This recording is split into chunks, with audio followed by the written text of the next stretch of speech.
Hi, I'm here today to give you a bit of an update around the position on what has been described as an incentive trial that's currently being run in service delivery. We set out on a set of negotiations a number of months ago with a view to remove personal travel time from the contracts of those to whom it applies. And part of those discussions and how those discussions developed was around a basket of measures of things to be put in place from the company's view, allowed them to mitigate the perceived costs they saw from the removal of PTT. And from our perspective, obviously, getting rid of that contractual commitment, but also to put in place a more inventive way that flex could be taken, but also recognising that the company wanted to talk about a team-based incentive scheme. And now we entered those discussions. I thought we were making some pretty good progress. But then at the back end of last year, the company wanted to move ahead before we had concluded that and ran 6 small trials that included 2 by the end of it where PTT had been removed, 1 where there was the changes to the flex scheme, and all of them included the changes to the introduction of an team-based incentive scheme. Now, a lot of the elements of that were originally discussed with the CWU, and we certainly influenced it. For those of you that were involved in the flex trial, you'll know that there's a multiplier applied to the time that you do at the end of the day. That was the CWU's idea.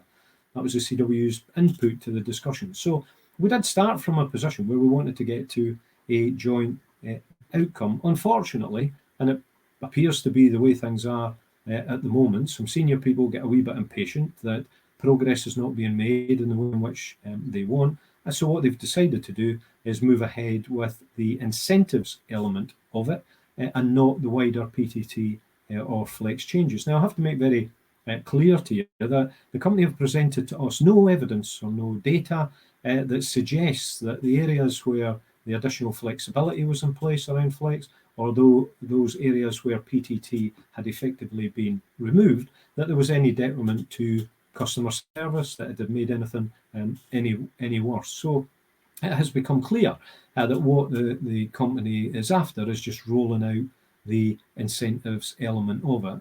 And those gains that we had in terms of flex and the removal of PTT have been quietly put to one side. Now, that's not acceptable to the CWU, and I would like to think it's not acceptable to you either, because we have some real concerns about anything that rolls out in this environment, and specifically within service delivery, given its past history around performance management regimes, etc., that an incentive scheme like this is rolled out with no CWU involvement on your behalf in order to make sure that anything that is put in place is A, agreed, and is B, for purpose, if that is in fact what is required going forward. But being in a position where we set out to remove PTT, for that to be completely ditched is just unacceptable. Now, our concerns are around performance management. Our concerns do lie that at the moment, our policy for those that there is a 10% contractual bonus, those who have come into the company since 2014, our concern is that if this is not controlled, if this doesn't have a CWU input and influence on your behalf, listen to your concerns about it, then quite quickly the company is going to move from a position, not necessarily of having a 10% bonus for those to whom it applies, but to scrapping that. Right now, they say they won't. I'm telling you they could. I'm telling you they might. Because they could, and because there's no CWU input. And you also know that the CWU's policy on that 10% bonus is very clear, and that is, we believe, to be consolidated into the pay rate.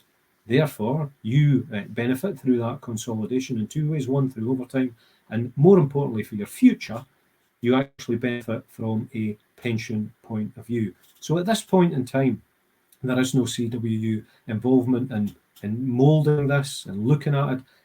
And we are particularly disappointed that senior managers within service delivery have once again chosen to ignore the issues around personal travel time that affect you, and affect you right now quite dramatically. I mean, we're right in the middle still of a pandemic, and for you to be put further afield because of that time, and for you not to be able to get back to your family as soon as your colleagues and as soon as you should be just seems completely wrong. So why did they not roll out trials that included PTT and roll out trials including Flex? The reason is because they're only interested in the incentives. So we would ask you to think very carefully before you opt in to the incentives. The targets can only go up without CWU involvement. The types of money that they're talking about potentially paying will inevitably go down as the targets go up. So this is getting you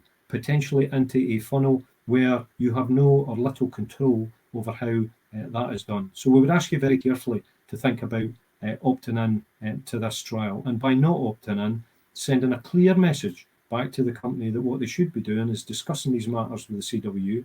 They should be removing PTT, or at the very least at this point in time, removing it during any trial period, and work with the CWU on PTT, Flex, and a team-based incentive scheme. We do not want to go back to the individual performance management and individual bonus schemes that existed in the past, but that is a real possibility without CWU involvement. So keep in touch with your branches, keep in touch with the regions. We will be sending out more communications explaining our position, and if you do have any questions, then by all means get in touch with your branch, your regional core, or direct to the national team. So think very carefully. We're more than happy to answer any further points you've got. And for goodness sake, in these difficult COVID times, stay safe. Thank you.